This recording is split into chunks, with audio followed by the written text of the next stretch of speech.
原來加拿大安省有好好食嘅，我 Jimmy Ho 今日同大家嚟到位於 Highway 7同埋窩等嘅呢間 Akoya Izakaya。佢呢間居酒屋，你睇佢裝修就知道想走高檔路線。咁樣我今次呢，就係特登嚟試下佢哋嘅串燒㗎。呢度嘅串燒咧主要分開4大種類啦，雞、牛、豬同埋蔬菜。但係海鮮嘅串燒種類就唔係好多啦，得老虎蝦啦同埋燒魷魚啫。調味方面咧就得2種選擇啫，就係燒汁同埋鹽燒。比起好多其他咧專食串燒嘅居酒屋咧，佢嘅調味咧個選擇就少咗啲啦。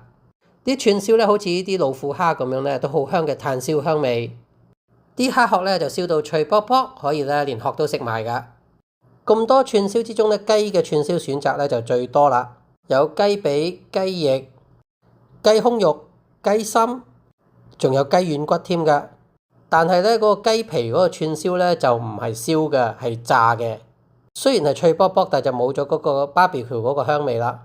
咁多款串燒，我最中意嘅咧就係佢用牛肉包住啲大葱呢個串燒啦。串燒嘅蔬菜方面咧，選擇就唔算話好多，有鮮露筍啦、蘑菇、秋葵、洋葱同埋大葱咁樣噶。如果你想食得豪啲，你可以叫和牛，但去到咧成30幾蚊一串噶。咁除咗串燒之外咧，佢呢度仲有其他嘅，好似燒銀鱈魚咁樣啦、日本拉麵啦、刺身同埋壽司。咁佢呢度咧都有啲咧 set dinner 噶。但係個價錢咧，差唔多去到200幾、300幾蚊一個人都有㗎。